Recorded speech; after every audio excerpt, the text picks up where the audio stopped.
नमस्कार दर्शकों, स्वागत है आप सभी का सी न्यूज के हमारे इस खास कार्यक्रम सी हेल्थ में और आपके साथ मैं हूं नंदिनी पाठक। दर्शकों, जैसा कि आप जानते हैं, हमारे इस कार्यक्रम के माध्यम से हम उन तमाम महत्वपूर्ण बिंदुओं पर चर्चा करते हैं जिनके बारे में हम आपको अधिक से अधिक जानकारियां देना चाहते हैं। और इस चर्चा को खास बनाने के लिए हर बार हमारे स्टूडियो में हमारे साथ होते हैं तमाम विशेषज्ञ। तो इसी क्रम में आज हमारे साथ स्टूडियो में मौजूद हैं डॉक्टर अशोक विज, जो कि ऑर्थोपेडिक सर्जन है। इनके साथ चर्चा करेंगे आज सर्दियों के मौसम में होने वाली हड्डियों की परेशानियों के बारे में, उनसे कैसे बच सकते हैं, युवावस्था में जो परेशानियां बढ़ रही हैं उनके क्या कारण हैं, उनसे कैसे बच सकते हैं। लेकिन उससे पहले इनका स्वागत करना चाहेंगे हमारे स्टूडियो में। डॉक्टर, आपका बहुत बहुत स्वागत है हमारे स्टूडियो में। तो दर्शकों, चर्चा शुरू करते हैं और सबसे पहले जानेंगे कि इस बदलते मौसम में या जो ज्यादा सर्दियां हैं उनमें कौन सी समस्याएं सामने आ सकती हैं हड्डियों को लेकर। डॉक्टर, चर्चा शुरू करते हैं और सबसे पहले हम जानना चाहेंगे, जो सर्दियों के मौसम में लोगों को परेशानियां आती हैं, चाहे वो बच्चों में हो, युवावस्था हो या फिर ओल्ड एज पर्सन है, उनको क्या क्या परेशानियां सामने आती हैं? सर्वप्रथम तो मैं सी न्यूज़ के दर्शकों का अभिवादन करता हूं और धन्यवाद देता हूं नंदिनी जी, आपको मुझे आमंत्रित करने के लिए इस तरह के जागरूकता पैदा करने वाले कार्यक्रम में। रही बात समस्याएं जो आज के इस मौसम के साथ उभर जाती हैं, तो वो सबसे ज़्यादा ये है कि पुरानी दर्दें सब जाग उठती हैं सर्दी में, और जैसे ही नमी वाली सर्दी थोड़ी सी आती है तो ये सब चीज़ें बहुत मुखर हो उठती हैं, जिनमें घुटनों की दर्द, कमर का दर्द, गर्दन का दर्द, ये सब जोड़ों की दर्दें, गठिया वाय की दर्दें, ये सब तमाम मुश्किलें जो हैं वो मरीज़ों की परेशानियां बढ़ जाती हैं इस मौसम में। तो इन सब से बचाव का तरीका यही रहता है कि आप अधिक से अधिक अपना समयबद्ध कार्यक्रम से अपनी दवाइयां लेते रहें, अपने आप को सर्दी से बचा के रखें, प्रकोप से जहाँ तक हो सके सर्दी के एक्सपोजर से बचें। एक आध लेयर अगर एक्स्ट्रा पहनना पड़े तो एक्स्ट्रा लेयर पहनें, और कोई भी ऐसा कार्य ना करें जिसमें सर्दी की वजह से तकलीफ़ें बढ़ें। जी, तो डॉक्टर, अगर हम एक एज ग्रुप की बात करते हैं तो पहले ये समस्याएं सिर्फ 35 प्लस या 45 प्लस के जो लोग होते थे उनमें सामने आती थी, लेकिन अगर हम देखें तो अब युवाओं में भी ये समस्याएं लगातार बढ़ती जा रही हैं। तो इन समस्याओं के बढ़ने के कारण क्या है युवाओं में, अगर हम बात करें? बहुत सही आपने इंगित किया है कि आज जो चीज़ें हम लोग हमने अपनी प्रैक्टिस की शुरुआत में जो चीज़ें 50 वर्ष या उससे अधिक वाले पेशेंट्स में देखी थी, आज हम वही चीज़ें 25-30 के इवन 20 वर्ष के छात्रों में वो तकलीफ़ें हम पा रहे हैं। तो कहीं ना कहीं हम पाते हैं कि इस सब के पीछे जो सुविधा युक्त वातावरण बन गया है और हर प्रकार की सुविधाओं से, टेक्नोलॉजी से जो लैस हम लोग हो गए हैं आज के युग में, तो कहीं ना कहीं हम जो बेसिक चीज़ थी अपने पोस्चर का, अपने शरीर के स्थिति को रखने का तरीका भूल गए हैं। और एक आदर्श स्थिति जो होनी चाहिए, इरेक्ट पोस्चर होना चाहिए, गर्दन को सीधा रखने की प्रवृत्ति रहनी चाहिए, ये सब चीज़ें मिस हो गई हैं और ये बहुत सारी बीमारियों को पैदा कर रही हैं। एक गुड पोस्चर, एक करेक्ट पोस्चर जो है वो 10 बीमारियों से हमको बचाता है। गर्दन हमें इरेक्ट रखनी चाहिए, स्ट्रेट रखनी चाहिए, बिल्कुल सीधी रखनी चाहिए। और ये जो लैपटॉप, मोबाइल, ये अपने आप में एक बीमारियां पैदा कर रहा है। एक ज़माने में एक सर्वाइकल स्पॉन्डिलाइटिस बीमारी हम लोग लेबल करते थे गर्दन की तकलीफ़ों में। आज की तारीख में उसका नाम बदल के अब टेक्स्ट नेक कर दिया गया है। तो टेक्स्ट नेक क्यों? कि हम लोग हर वक्त मोबाइल में गर्दन झुका के टेक्सटिंग करते हैं, और इसलिए इस बीमारी का नाम अब टेक्स्ट नेक हो गया है, क्योंकि युवाओं में वो स्पॉन्डिलाइटिस ना होके टेक्स्ट नेक है, एक पोस्चरल प्रॉब्लम है। किसी ज़माने में पीठ के दर्द को स्टूडेंट्स में अक्सर होता था, आज तो बहुत कॉमन हो गया है। कभी रेयरली हुआ करता था, आज बहुत कॉमन है। इसी प्रकार से अगर हम ध्यान दें तो घुटनों का दर्द आज हम देखते हैं हर तीसरा चौथा व्यक्ति घुटनों के दर्द से पीड़ित है। आज से 10-15 वर्ष, 20 वर्ष पहले ये तकलीफ़ सिर्फ 60-65 से ऊपर वालों को थी, आज 50 से ऊपर वालों को हो रही है। तो इस सब से पीछे जो मुख्य कारण है वो वही है कि हमारा उठना बैठना, हमारा नित्य के शौच प्रवृत्ति से लेकर रात को सोने तक की स्थितियों में जो शहरीकरण हुआ है, नगरीकरण हुआ है, उसकी सुविधाएं जो हैं वो आज हमसे अपना टैक्स वसूल कर रही हैं हमारे स्वास्थ्य पर। जी, तो अगर हम बुजुर्गों में कारणों की बात करते हैं, जैसा कि आपने कहा कि सर्दियों के मौसम में जो पुराने दर्द हैं या पहले कहीं चोट लगी है उसमें जो दर्द था या जॉइंट्स के जो पेन है वो सर्दियों में बढ़ जाते हैं, तो उसके क्या कारण है? और अगर हम ये मॉइस्चर की बात करते हैं तो ये भी क्या इम्पोर्टेंट है इसके लिए? देखिए, सूखी सर्दी जो होती है और नमी वाली सर्दी जो होती है, जैसे ही, तो दोनों सर्दियों में एक बेसिक अंतर ये है कि नमी वाली सर्दी में आपके जोड़ों में जकड़न अधिक पैदा होती है और सूखी सर्दी में तकलीफ़ें कम होती हैं। नमी वाली सर्दी में बीमारियां ज़्यादा होती हैं, वायरल इन्फेक्शंस भी बढ़ जाते हैं, जोड़ों की दर्दें भी अधिक होती हैं। तो ऐसे में हीट जो है, सिर्फ सिकाई कर लेने से भी बहुत अच्छी राहत मिलती है जोड़ों की जकड़न में। जी, तो अगर हम सर्दियों के जो टेम्परेचर की बात करें तो जितना कम टेम्परेचर होगा क्या बीमारियां उतनी ज़्यादा बढ़ेंगी? नहीं, सब चीज़ इतनी कंपार्टमेंटलाइज नहीं होती। बहुत सारे फैक्टर्स होते हैं, जैसे गठिया या जोड़ों की दर्दों को ही ले लें तो सर्दियों में ये दर्दें इसलिए बढ़ जाती हैं क्योंकि ठंडक से जकड़न बढ़ती है, गर्माइश से जोड़ों में नरमी पैदा होती है, तो गर्मियों में ये प्रॉब्लम्स इसलिए कम होती हैं। जी, हमने युवाओं की बात की कि युवाओं में भी लगातार जो हड्डियों से संबंधित तमाम अगर दर्द हैं या फिर बीमारियां हैं वो बढ़ती जा रही हैं। आपने पोस्चर के बारे में बताया, चाहे सिटिंग पोस्चर हो, स्टैंडिंग पोस्चर हो, उसका भी फ़र्क पड़ता है। और अगर इलेक्ट्रॉनिक गैजेट्स की बात करें तो उनसे भी काफ़ी इफेक्ट पड़ता है। अगर हम एक वेस्टर्न कल्चर की बात करें तो कहीं ना कहीं क्या हम ये कह सकते हैं कि लगातार जो वेस्टर्न कल्चर हम अपना रहे हैं, भारत में जो स्थिति अब है, तो आने वाले 10 सालों में क्या स्थिति हो सकती है अगर यही कंडीशन रही तो? देखिए, ये बहुत ही इम्पॉर्टेंट चीज़ है। ये एक समय चक्र है। हम वेस्ट के पीछे भाग रहे हैं और वेस्ट हमारे पीछे भाग रहा है। हम वेस्टर्न मौज मस्ती का कल्चर अपनाते जा रहे हैं और वेस्ट जो है वो हमारे यौगिक क्रियाओं का और उन सब चीज़ों का फ़ायदा उठाना चाहता है। तो समय चक्र है, घूम के आएगा। शायद हम में भी अब अवेयरनेस बढ़ती चली जा रही है। जगह जगह जिम खुल गए हैं जिससे थोड़ा सा टाइम निकाल के युवा वर्ग भी एक्सरसाइज की इम्पोर्टेंस समझने लगा है।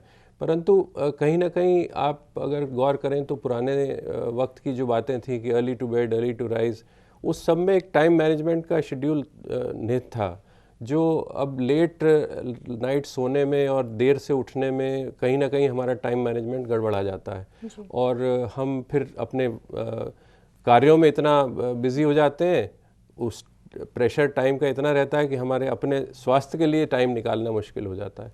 तो कहीं ना कहीं हमें युवा वर्ग को ये ध्यान देना चाहिए कि टाइम कहीं ना कहीं अपने स्वास्थ्य के लिए ज़रूर निकालें, क्योंकि उससे कीमती कोई चीज़ नहीं है दुनिया में और उसकी कोई पैसों से वसूली भी नहीं हो पाएगी। जी बिल्कुल, जैसा कि डॉक्टर ने अभी आपको बताया कि तमाम जो बीमारियां हैं सर्दी के मौसम में बढ़ सकती हैं। और अगर हम सर्दी के मौसम की बात छोड़ दें, अगर हम और बीमारियों की बात करें डॉक्टर, तो सीवियर जो केस हैं या जो गंभीर बीमारियां हैं हड्डियों की, वो क्या क्या हो सकती हैं और उनसे हम कैसे बचें?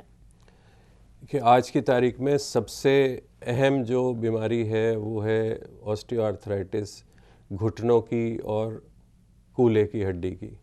ये दो बीमारियां ऐसी हैं जो बहुत अधिक परेशान कर रही हैं और पिछले 20-30 वर्षों में सबसे अधिक घुटनों की बढ़ी है बीमारी, क्योंकि जो हमारा रहन सहन है उसमें घुटनों की तकलीफ़ बढ़ती चली गई, क्योंकि घुटने हम इस्तेमाल करना हमने कम कर दिया।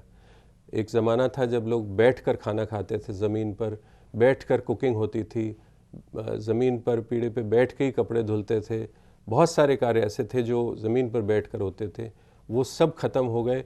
हम लोग कुर्सियों और खड़े होकर काम करने लग गए। तो लिटरली हमारे घुटने जो है आज की तारीख में 90 डिग्री से अधिक हम मोड़ते ही नहीं हैं। तो किसी भी इवन लकड़ी के दरवाजे को अगर आप पूरा ना खोलें तो कुछ समय बाद वो चूं चूं करने लगता है। तो वही स्थिति हमारे घुटनों की, जोड़ों की है। अगर हम किसी जोड़ को पूरा इस्तेमाल नहीं करते हैं तो वो जोड़ जो है वो चरमराने लगते हैं, ख़राब होने लगते हैं, क्योंकि जोड़ों की जो अंदर कार्टिलेज है जो ख़राब होता है ऑस्टियोआर्थराइटिस में, वो कार्टिलेज की फीडिंग जो है वो मूवमेंट है। जो साइनोवियल फ्लूइड, जो चिकनाई अंदर होती है, वो मूव करती है हमारे मूवमेंट के साथ और वही उसका भोजन है। तो जब भोजन नहीं मिलेगा तो कार्टिलेज खराब होगा। तो इसलिए movement is life and life is movement. तो हमें अपने जोड़ों को नियमित व्यायाम के साथ स्वस्थ रखना बहुत ज़रूरी है। जी, तो आपने कहा कि जो गंभीर बीमारियां हैं वो लगातार बढ़ रही हैं। अगर हम इनके शुरुआती लक्षणों की बात करते हैं तो चाहे युवा हों, तो अगर हम युवाओं में जो कहें कि बदलती जो लाइफस्टाइल है उसमें भी काफ़ी प्रॉब्लम्स आती हैं। शुरुआती लक्षण जो हैं उनको देखकर कैसे सतर्क हो ताकि जो गंभीर बीमारियां हैं वो उस स्टेज तक पहुँचे ही ना? जी, सबसे प्रथम और सबसे इम्पॉर्टेंट लक्षण है सुबह उठते समय जोड़ों में जकड़न का होना। जी। ये सबसे सर्वप्रथम लक्षण होता है और ये समझ लीजिए खतरे की घंटी है। अगर ये घंटी बज गई तो आप बिल्कुल होशियार हो जाएं और अपने दिनचर्या का शेड्यूल, बेस्ट ये है कि अपने दिनचर्या को एक कागज़ कलम लेके आप नोट कर लें और उसमें आप स्वतः देखेंगे कि आप कहाँ कहाँ गलत कर रहे हैं। जी। सबसे पहला काम होना चाहिए अपने लिए, शरीर के लिए, व्यायाम के लिए समय निकालना। दूसरा काम होना चाहिए अपने कार्य क्षेत्र में आपका बैठने उठने का स्टाइल कैसा है, आपका सफ़र कितना रहता है। अगर आप नियमित सफ़र वाले प्रोफेशन में हैं तो आपको सफ़र के साथ साथ रेस्ट की भी ज़रूरत है। तो इस तरह से अपनी दिनचर्या को शेड्यूल बनाना होगा कि आपको, आपके शरीर को रेस्ट भी मिले, शरीर को व्यायाम का समय भी मिले और कार्य क्षमता आपकी बढ़े। जी, तो ये तो हमने शुरुआती लक्षणों की बात की। अगर किसी पर्सन को ऐसा लगता है, किसी व्यक्ति को ऐसा लगता है कि उसे कुछ दिक्कत हो सकती है, चाहे वो मौसम से संबंधित हो, बदलते मौसम के साथ हो या ज़्यादा सर्दियों में हो, तो वो कौन से ऐसे टेस्ट हैं जो वो करा सकता है जिससे उसको पता लग सके कि आगे उसे बीमारी कोई हो सकती है इस तरीके की? देखिए, मैं ये तो नहीं कहूँगा कि कौन से टेस्ट वो करा ले, क्योंकि ये स्वयं करने वाले काम नहीं होते और इस तरह की चीज़ को प्रोत्साहन देना मेरी नज़र में गलत है कि लोग खुद ही खुद गूगल देखते हैं, खुद ही खुद टेस्ट कराने लगते हैं और एक अजीबोगरीब बीमारियां पूछते हुए चले आते हैं कि साहब मेरे को ये बीमारी हो गई। तो वो चीज़ गलत है। मैं तो यही कहूँगा कि कोई भी अगर आपको लक्षण ऐसा दिखता है कि आपके किसी जोड़ में जकड़न है या कोई दर्द हो रहा है, रेगुलर दर्द हो रहा है जो दिनों दिन या तो बढ़ रहा है या स्थिर भी है और बहुत दिन तक है और नहीं ठीक हो रहा है, तो आप फ़ौरन अपने अस्थि रोग विशेषज्ञ से मिलें और अपना परामर्श लें। फिर जो वो टेस्ट बताएं उनको पूरी डिटेल अपनी बताएं, अपनी दिनचर्या भी बताएं और उनकी राय लेकर उसके अनुसार फिर अपने टेस्ट करें और निदान करा के और प्रॉपर इलाज करें। जी, तो ये बात तो सही है कि लोग अगर सर्च करते हैं तो एक अवेयरनेस जो बीमारियों को लेकर है, प्रॉब्लम्स को लेकर है, वो बढ़ी है और उसको लेकर आपके पास ऐसे पेशेंट भी आते होंगे जो पहले से ही अपनी बीमारी को आइडेंटिफाई करते होंगे कि हमें ये दिक्कत है। तो ऐसे पेशेंट आपके पास आते हैं? जी हाँ, खूब आते हैं और अपनी मोबाइल हाथ में खोल के रखते हैं और गूगल की चीज़ें बताते हैं और कई बार तो किसी ऐसी बीमारी का नाम लेते हैं जो बहुत ही रेयर है या एशियन सब कॉन्टिनेंट में नहीं है, अफ्रीकन सब कॉन्टिनेंट में है। और इस तरह की चीज़ें लाते हैं जिस पे हंसी भी आती है, पर कभी कभी ये भी लगता है कि टेक्नोलॉजी ने हमें गुमराह भी किया है। जी, बिल्कुल। तो लोगों को हड्डियों की बीमारियों को लेकर जो भ्रांतियाँ हैं, वो क्या रहती हैं? क्योंकि कहीं न कहीं लोगों को ये लगता है कि सिर्फ़ जोड़ों में दर्द है, यही बीमारी हो सकती है और ये पूरे लाइफ़ टाइम रहेगा। तो ये कौन-सी भ्रांतियाँ हैं? एग्जैक्टली सबसे बड़ी भ्रांति यही है कि हम मरीज़ जो जैसे आता है घुटने का मान लीजिए दर्द लेकर आता है, उसका सारा फोकस ये होता है कि मेरा दर्द ठीक हो जाए। वो दर्द के कारण जो है उन पर फोकस नहीं करता है और यही समस्या पैदा हो जाती है आगे चल के, क्योंकि वो कुछ समय बाद दवा खा के छोड़ देता है, सोचता है ठीक हो गया और फिर दर्द आ जाता है क्योंकि लाइफस्टाइल तो बदला नहीं। तो ये ऐसी बीमारियां हैं जो जैसे डायबिटीज़ है या जैसे हार्ट की प्रॉब्लम्स हैं, उसी प्रकार गठिया या आर्थराइटिस, ये ऐसी बीमारी है जिसमें दवा के साथ साथ अपना लाइफस्टाइल बदलना भी बहुत ज़रूरी है, तभी हम ठीक रह सकते हैं। जी, बिल्कुल। तो दर्शकों, अभी तक हमने चर्चा की किस तरीके से जो बीमारियां हैं हड्डियों को लेकर वो आपको हो सकती हैं, इनसे आपको बचना है। चर्चा आगे बढ़ाएंगे लेकिन यहाँ रुकना होगा। हम एक छोटे से ब्रेक के लिए, ब्रेक के बाद जल्द हाजिर होंगे।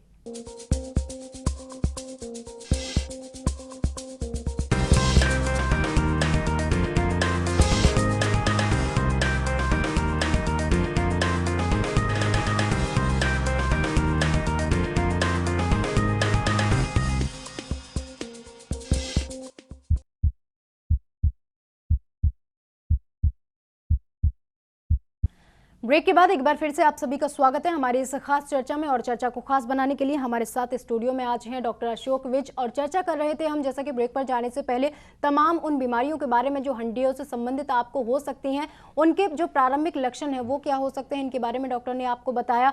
और ब्रेक पर जाने से पहले हमने डॉक्टर से जाना कि जो टेस्ट हैं वो कैसे आप करा सकते हैं। अपने डॉक्टर से परामर्श कीजिए, वो जो आपको सलाह दें उसको मानिए, और अपना जो शेड्यूल है, अपना जो डाइट है वो भी आपको सही रखना है। इसके बारे में डॉक्टर से जानेंगे।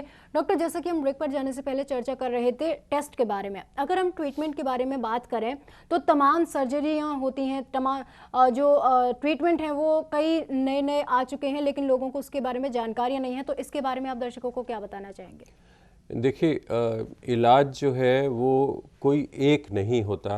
बीमारी की जैसे घुटनों को ही लें तो घुटनों की तकलीफ़ जो आजकल बहुत ज़्यादा प्रचलन में है, तो घुटनों की तकलीफ़ में ग्रेडिंग करनी होती है हमें, और ग्रेडिंग के हिसाब से उसका ट्रीटमेंट, उसका इलाज जो है वो निर्धारित किया जाता है। जैसे अगर शुरुआत है, ग्रेड 1 है, तो ग्रेड 1 में अभी डैमेज इतना हुआ नहीं है स्ट्रक्चर में, सिर्फ उसके सिस्टम में ख़राबी है, तो वो कुछ दवाइयों से, कुछ सिकाई से, कुछ व्यायाम से, कुछ लाइफस्टाइल चेंजेस से उसको नियंत्रित किया जा सकता है। और ये चीज़ और मरीज़ को दिमाग में रखनी चाहिए कि ये बीमारी ऐसी नहीं है जो जड़ से ख़त्म हो सकेगी, क्योंकि ये आपके शरीर का जो आर्किटेक्चर है उसमें बदलाव आ रहा है, तो वो वापस तो नहीं जा सकता, ये समय चक्र वापस नहीं हो सकता। तो हमें उस सिस्टम को, उस बदलाव वाले सिस्टम को जितना हम डिले कर सकें, जितना उसे लेट कर सकें, उतना ही हम फ़ायदे में रहेंगे। तो अगर स्टेज 1 है तो हमें लाइफस्टाइल चेंजेस के साथ साथ दवाइयाँ, सिकाई, बचाव ठंड से, ये सब करेंगे तो सब व्यायाम के साथ साथ ठीक होता चला जाएगा। ग्रेड 2 में थोड़ी सूजन, थोड़ा सा जकड़न का अधिक होना, कभी कभी दोनों जोड़ों में इन्वॉल्वमेंट हो जाना, ये सब होने लगता है। तो तब थोड़ा सा दवाइयों का ग्रेड बढ़ जाता है, थोड़ा व्यायाम का ध्यान बढ़ जाता है, लाइफस्टाइल में चेंजेस थोड़े से और बढ़ जाते हैं। पर उसके साथ साथ अब कुछ इस तरह की दवाएं उपलब्ध हैं जो जॉइंट्स में इंजेक्शन लगाए जाते हैं। पुराने ज़माने में हमारे पास आज से 20-30 वर्ष पहले सिर्फ स्टेरॉयड के इंजेक्शन लगाए जाते थे घुटनों में दर्द की राहत के लिए, तो वो कोई परमानेंट रिलीफ नहीं था। अब जो लुआब होता है घुटनों के जोड़ों के अंदर, जो चिकनाहट होती है, उसका एक सिंथेटिक तैयारी हो चुकी है, वो उसके इंजेक्शंस लगते हैं जो घुटनों में चिकनाई को बढ़ाते हैं और तकलीफ़ को कम करते हैं। इसी तरह फिर जब ग्रेड 3 हो जाए और तकलीफ़ बढ़ जाए, तब फिर रिप्लेसमेंट, और अब इस समय जो रिसर्च में सबसे ज़्यादा चल रहा है काम, वो है स्टेम सेल थेरेपी। तो स्टेम सेल थेरेपी फ्यूचर है, हमारा भविष्य है, जिससे शायद वो समय आएगा आज से 2 साल, 5 साल, 10 साल बाद, कि हम घुटनों का प्रत्यारोपण ही ख़त्म हो जाएगा, हम कार्टिलेज को रीग्रो कर सकेंगे और ये सारी समस्या ही ख़त्म हो जाएगी। जी, जैसा कि आपने स्टेम सेल को लेकर बताया, अगर हम नए ट्रीटमेंट की बात करते हैं तो सर्जरी को लेकर लोगों के मन में तमाम भ्रांतियां होती हैं कि सर्जरी सक्सेस नहीं हुई तो क्या होगा, या फिर से सर्जरी तो नहीं करानी पड़ेगी कुछ समय बाद। तो ये क्या स्थितियां होती हैं जिनको लेकर मरीजों को जागरूक होना है? जी, मरीज़ जब हमारे पास आता है, अगर मान लीजिए वो 50 साल का है और ग्रेड 2 है, तो हमारी कोशिश यही होती है, प्रयास यही होता है कि किसी तरह से उसका ये समय अच्छा निकल जाए, ताकि कम से कम 60 साल से पहले उसे प्रत्यारोपण में न फंसना पड़े। क्योंकि प्रत्यारोपण जो जॉइंट लगाया जाता है, आम तौर पे ऑन एन एवरेज 15 वर्ष की बताई जाती है उसकी आयु। तो अगर सब सही रहेगा तो 15 वर्ष रहेगा, तो 60 साल की उम्र से पहले अगर लग जाएगा तो 70, तो एक आज की तारीख में हमारी एवरेज एज जो है वो सब 70 पहुंच चुकी है इंडिया की। तो इसलिए हमारा प्रयास यही होता है कि उसको शिक्षित करें कि वो किस प्रकार इस सब से बचता हुआ ये समय गुजार ले। जी। तो उसमें मरीज़ का सहयोग बहुत ज़रूरी है, क्योंकि अगर वो नहीं करेगा तो वो जल्दी से उसमें फंस जाएगा, और फिर अगर सेकंड चेंज कराना पड़ गया तो वो बहुत बड़ा काम हो जाता है, बहुत मुश्किल काम होता है, बहुत खर्चीला काम हो जाता है। जी, तो अगर हम एक परसेंटेज की बात करते हैं तो किसी ने एक बार अगर प्रत्यारोपण कराया है तो कितनी परसेंट चांस है कि उसको दोबारा कराना पड़े, चाहे कोई भी कारण रही हो, चाहे उसकी लाइफस्टाइल रही हो या खान पान रहा हो? देखिए, रिवीजन जो होते हैं तो वो बहुत कम ऐसे लोगों में होते हैं जिन्होंने पूरा इस्तेमाल किया है जॉइंट्स का और फिर रिवीजन उनका हुआ। ज़्यादातर रिवीजन्स जो होते हैं वो सेकेंडरी प्रॉब्लम से होते हैं, जैसे कोई दोबारा चोट लग गई या चोट एक्सीडेंट में फ्रैक्चर हो गया जॉइंट, आर्टिफिशियल जॉइंट वाले एरिया में, तो उसकी सर्जरी दोबारा करनी पड़ जाती है। या 1% केसेस में इन्फेक्शन हो जाता है, तब उसका रिवीजन करना पड़ता है। तो ये सब चीज़ें ऐसी हैं जो जिन पर नियंत्रण करने का प्रयास सदा जारी रहता है। जी बिल्कुल, इनके बारे में सावधानियां रखने की ज़रूरत है। बहुत ज़रूरत। अगर हम डॉक्टर बात करें बीते 10 सालों की अपेक्षा आज के समय की, तो पिछले 10 सालों में क्या बदलाव आए हैं, चाहे बीमारियों को लेकर हो, इलाज को लेकर हो या लोगों की जो अवेयरनेस है उसे लेकर हो? इंडिया में क्या स्थिति है बीते 10 सालों के अकॉर्डिंग अभी? बीते 10 साल क्या, पिछले 20 सालों में मैं समझता हूँ कि जितनी एडवांसमेंट ऑर्थोपेडिक्स में हुई है, हड्डी रोगों में, हड्डी की चोटों में, फ्रैक्चर्स में जितना आधुनिकतम इलाज पिछले 20 वर्षों में, 25 वर्षों में आया है, वो बहुत ही भविष्य वाला फ्यूचरिस्टिक इलाज है। और मैनेजमेंट इतना इजी हो गया है, अब किसी भी फ्रैक्चर का फिक्सेशन अब कमज़ोर नहीं रहता। अब हमारे पास प्लेट्स हैं जो बिल्कुल उस कंटूर की बनी होती हैं, उस शेप की बनी होती हैं, जो हड्डी पे एग्जैक्टली फिट हो जाती हैं। आज से 30 वर्ष पहले हमें प्लेट्स को मोल्ड करना पड़ता था, उसकी शेप बनानी पड़ती थी और दिक्कत होती थी। आज प्री कंटूर्ड प्लेट्स होती हैं, तो वो बिल्कुल एग्जैक्ट शेप हमें बनाने में मदद देती हैं। टेक्नोलॉजी इतनी एडवांस हो गई, मेटलर्जी इतनी एडवांस हो गई, यानी जो धातु इस्तेमाल होती थी वो भी स्टील और टाइटेनियम और अच्छे अच्छे आ गए। तो इन सब चीज़ों से आधुनिकतम इलाज हमारा और बेहतर हुआ है। और कुछ ना कुछ डेली नई चीज़ें आ रही हैं जिनसे हम मरीज़ का और अच्छा इलाज कर पा रहे हैं, जिसमें एक आर्थ्रोस्कोपी भी है, जिसमें दूरबीन विधि से जॉइंट्स के अंदर जाकर बिना खोले जॉइंट को अंदर ही अंदर रिपेयर्स कर लिए जाते हैं बहुत सारे। तो ये सब चीज़ें इतनी नए नए मॉडल्स, इसके आर्थ्रोप्लास्टी यानी जॉइंट्स का जो रिप्लेसमेंट है उसमें भी नए नए मॉडल्स आ गए हैं, जो यहाँ तक कि रोबोटिक मैपिंग करके मरीज़ के साइज़ के भी इम्प्लांट बन जाते हैं। तो टेक्नोलॉजी ने तो बहुत मदद की है अच्छे इलाज करने में। जी, तो कहीं ना कहीं अगर हम कहें कि एक तरफ प्रॉब्लम क्रिएट हो रही है टेक्नोलॉजी से, तो इलाज में भी काफ़ी जो आधुनिकताएं हैं वो आई हैं और नए आविष्कार जो हैं मेडिकल साइंस में वो भी टेक्नोलॉजी ने दिए हैं। तो टेक्नोलॉजी का सही इस्तेमाल, यही मेन सेंटेंस तो हमारा यही रहेगा कि टेक्नोलॉजी का अगर सही इस्तेमाल हम लोग करते हैं तो अच्छा ही अच्छा होगा। अगर टेक्नोलॉजी के साथ लापरवाही करेंगे तो कहीं ना कहीं नुकसान भी होगा। जी, तो अगर हम दवाओं की बात करें, आपने दवाओं के बारे में बताया, इंजेक्शंस के बारे में बताया, तो अगर एक पेशेंट का इलाज चल रहा है, मान लीजिए उसके घुटनों में कोई प्रॉब्लम है, तो क्या उसको दवाएं या इंजेक्शन लाइफ टाइम लेने पड़ते हैं या उसकी स्टेज के अकॉर्डिंग ये इलाज किया जाता है? स्टेज के अकॉर्डिंग इलाज होता है। अगर स्टेज मान लीजिए सेकेंड से थर्ड चली गई तो फिर वो इंजेक्शंस का लाभ नहीं मिलेगा जी। तो इसलिए फिर वो उस स्टेज के लिए उसके हिसाब से ही इलाज होगा। और स्टेज 4 पे तो फिर और कुछ बचता नहीं है। अगर कोई मरीज़ 4 कदम भी बिना तकलीफ के नहीं चल पा रहा है तो सिवाय प्रत्यारोपण के हमारे पास फिर और कोई इलाज बचता नहीं है जी। तो अगर हम उसके सक्सेस होने की बात करें तो कितने % चांस होते हैं, कितना उसको रिलीफ मिल सकता है? इसमें कुछ फैक्टर्स बहुत इंपॉर्टेंट होते हैं। प्रत्यारोपण के लेके बहुत लोगों में भ्रांति है कि किसी का इलाज अच्छा नहीं हुआ, किसी का रिज़ल्ट अच्छा नहीं आया।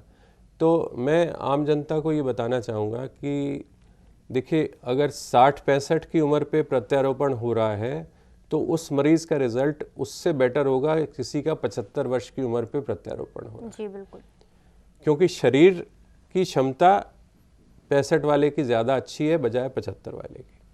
फिर दूसरी बात आते हैं शरीर का वज़न।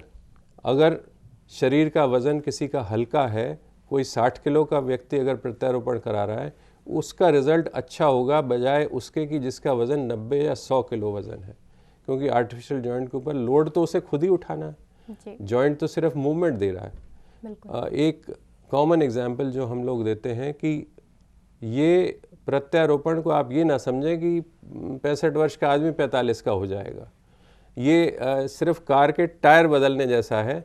इंजन या बॉडी कार की जैसी है वो वैसी है, तो उसको सिर्फ स्मूथ चलना है, इसलिए टायर हमारे नए हो गए, जॉइंट्स हमारी सरफेस नई हो गई, सिर्फ सरफेस का रिप्लेसमेंट है। मसल पावर हमारी वही है जो हमने पैदा की हुई है अपने शरीर की।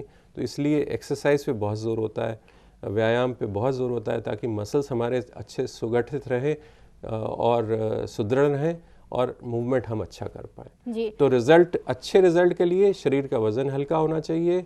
एज ज़्यादा लेट हम ना करें। कई बार हम लोग इतना लेट कर देते हैं ट्रांसप्लांट कराना कि शरीर कमज़ोर हो जाता है और फिर रिज़ल्ट अच्छा नहीं आता, तो दोष सर्जरी का बन जाता है। तो इसलिए समय पर डॉक्टर की बात माने और समय रहते ही अगर करेंगे तो रिज़ल्ट अच्छे मिलेंगे। जी, तो आपने एक्सरसाइज की बात की, अगर हम एक डेली रूटीन की बात करते हैं तो वो कैसा रखें और उसमें जो एक्सरसाइज इंक्लूड करें वो कौन सी एक्सरसाइज हो सकती हैं जो कि इन बीमारियों से बचा सकती हैं एक व्यक्ति को?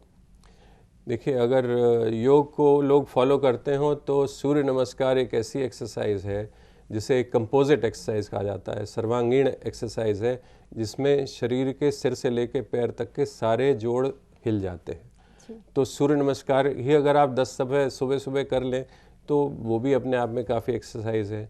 फिर चूँकि आज के युग में हमारा पैदल चलना बहुत कम हो गया है, इवन चौराहे तक भी जाना हो तो हम किसी सवारी पकड़ना चाहते हैं, तो उस आदत को छोड़ने के साथ साथ अगर हम यही कर लें कि डेली रूटीन के कामों में थोड़ा बहुत चलने का अपना बढ़ा लें या समय निकाल के 15-20 मिनट अगर डेली वॉकिंग कर लें तो वो भी काफ़ी है। अमेरिका में एक सर्वेक्षण हुआ था जो एग्जीक्यूटिव लाइफ बिताने वालों पर, जिसमें 10,000 एग्जीक्यूटिव्स पर ये परीक्षण किया गया, तो ये पाया गया कि 20 मिनट की वॉकिंग, फास्ट वॉकिंग यानी 2 कदम प्रति सेकंड की स्पीड से अगर हम चलें 20 मिनट तक और हफ्ते में 5 दिन भी अगर चल पाएँ तो ये सफिशेंट एक्सरसाइज है जोड़ों को फिट रखने के लिए। बिल्कुल, और वो कहीं ना कहीं कम हुई है, चाहे वो काम के चक्कर में हो या फिर कोई और कारण हो, वो कम हुआ है। और अगर हम ऑफिस की भी बात करते हैं तो लोग ज़रा सी दूरी के लिए ऊंचाई पे चढ़ने के लिए लिफ्ट का यूज़ करते हैं, सीढ़ियाँ कम यूज़ करते हैं लोग। और इवन हम तो ये भी देखते हैं कि जो लोग जिम जाते हैं वो भी या तो सीढ़ियाँ बिल्कुल नहीं चढ़ेंगे या फिर ऐसी कोशिश करेंगे कि उनसे बचें। एक बड़ा अच्छा वेलकम चेंज मैं कहूँगा कि आज मैं देखता हूँ कई युवाओं को, बच्चे तो नहीं पर कई युवा जो हैं वो साइकिलिंग का शौक़ दोबारा से करने लगे हैं। ये एक बहुत अच्छी चीज़ है और ये परंपरा होनी चाहिए। हमें तो अपने स्कूल और कॉलेज के दिन याद आते हैं जब हम लोग साइकिल से 10-10, 15-15 किलोमीटर कॉलेज जाया करते थे, तो स्वस्थ रहते थे। आज भी शायद वही फिटनेस साथ दे रही है। बिल्कुल, वो कहीं ना कहीं आगे एज पर दिखाई देती है। आपने जो भी एक्सरसाइज की या जो, अगर हम खान पान की बात करते हैं डॉक्टर, तो वो कहीं ना कहीं बहुत ही ख़राब हो चुका है। लोग अपनी डाइट को लेकर कॉन्शियस हैं लेकिन कहीं ना कहीं अवॉइड कर देते हैं उन चीज़ों को। उनको पता है कि ये चीज़ें नुकसान करेंगी लेकिन तब भी उनको खा रहे हैं, तब भी उनको अवॉइड नहीं कर पा रहे हैं, तो उसके लिए क्या करें? देखिए, हमारे शास्त्रों में भोजन को 3 भागों में बांटा गया है, सात्विक भोजन, तामसिक भोजन। तो सात्विक भोजन जो है वो अच्छा भोजन रहता है, हर तरह से अच्छा होता है, पचाने में सहायता देता है, शरीर के लिए स्वस्थ देता है। और राजसी भोजन जो होता है वो बहुत गरिष्ठ भोजन होता है, जो बहुत हैवी रिच फूड जिसे आज की तारीख में कहा जाता है। जो आज की ये तारीख में मॉडर्न वेस्ट वाले फूड आ गए हैं, पिज़्ज़ा वीज़ा और ये सब चीज़ें ऐसी हैं जो बहुत रिच हैं कैलोरीज़ में, तो ये शरीर को लोड करती हैं और स्वस्थ नहीं रहने देती। वेस्ट की मेन प्रॉब्लम आज की तारीख में सबसे बड़ी बीमारियां 2 हैं, एक ओबेसिटी यानी मोटापा और दूसरा डिप्रेशन, मेंटल डिप्रेशन। तो ये ओबेसिटी से बचने के लिए हमें बहुत ज़रूरी है कि हम ये राजसी और तामसिक भोजन जो है ये ना करें। जी, तो अगर हम बात करते हैं, आपने कहा वेस्टर्न कल्चर को लोग अपना रहे हैं, लेकिन अगर हम उन्हें एक तरफ देखें तो वो हरी सब्जियों को भी काफ़ी अहमियत देते हैं, लेकिन अपने भारत में स्थिति कुछ और ही है। जी, डेफिनेटली वेस्टर्न डाइट में हम लोग सिर्फ मौज मस्ती वाला पार्ट वेस्ट का अपना रहे हैं और जो अच्छाई है, जैसे पश्चिम में आप जाएं तो आपको गाड़ी पार्किंग 2 ब्लॉक दूर करनी पड़ेगी और पैदल आपको ऑफिस तक जाना पड़ेगा। तो वो चीज़ें हम यहाँ छोड़ देते हैं जी। तो हमें हर चीज़ की अच्छाई लेनी चाहिए। हर सभ्यता की अपनी अच्छाइयाँ होती हैं, वो हमें लेनी चाहिए, चाहे हमारी अपनी सभ्यता है चाहे वो पश्चिमी चीज़ हो। अंधानुकरण अच्छा नहीं है। जी बिल्कुल। तो दर्शकों, आज के हमारे एपिसोड में हमने चर्चा की तमाम उन बीमारियों को लेकर जो आपको हड्डियों से संबंधित हो सकती हैं, इनसे कैसे बचना है, अपनी लाइफस्टाइल कैसे चेंज करनी है, आपको अपना खान पान कैसे सही रखना है, इसके बारे में डॉक्टर ने आपको जानकारियाँ दी। तो जल्दी जल्दी डॉक्टर आपसे जानना चाहेंगे, आप हमारे दर्शकों को क्या मैसेज देना चाहेंगे? दर्शकों के लिए मेरा मैसेज यही है, संदेश यही देना चाहूँगा कि अपने दिनचर्या को, अपना टाइम को अच्छी तरह मैनेजमेंट करिए। अपने स्वास्थ्य के लिए, आपके स्वास्थ्य से बढ़कर कोई चीज़ नहीं है दुनिया की, तो अपने स्वास्थ्य के लिए कुछ समय व्यायाम का ज़रूर निकालें। अपनी दिनचर्या में जो भी गलत पॉस्चर या गलत तरीके का रहन सहन है उसको दूर करिए। समयबद्ध अपना सोना जागना करिए, लेट नाइट्स से बचिए।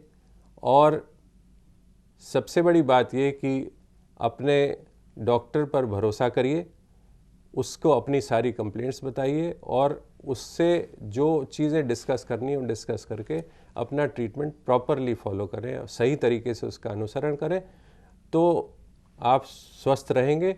आपके स्वास्थ्य की यही मेरी कामना है। आप स्वस्थ रहें, खुश रहें और अपना जीवन सुखी बिताएं। जी, तो दर्शकों, आज की इन महत्वपूर्ण जानकारियों के लिए हम डॉक्टर का बहुत बहुत शुक्रिया अदा करते हैं। डॉक्टर, आपका बहुत बहुत शुक्रिया, आपने इतनी महत्वपूर्ण जानकारियां हमारे दर्शकों तक पहुंचाई। तो इस चर्चा का निष्कर्ष यही है दर्शकों कि आपको अपने आप को स्वस्थ रखना है, चाहे सर्दियों का मौसम हो या कोई दूसरा मौसम हो। अगर आपको कोई भी ऐसा लक्षण दिखता है जो डॉक्टर ने आपको बताया है तो तुरंत अपने चिकित्सक से परामर्श करें और उनकी सलाह के अनुसार अपना ट्रीटमेंट कराएं। तो फिलहाल हमारे इस एपिसोड में इतना ही। अगले एपिसोड में फिर हाजिर होंगे एक नए विषय और विशेषज्ञ के साथ। तब तक हमें दीजिए इजाजत। नमस्कार।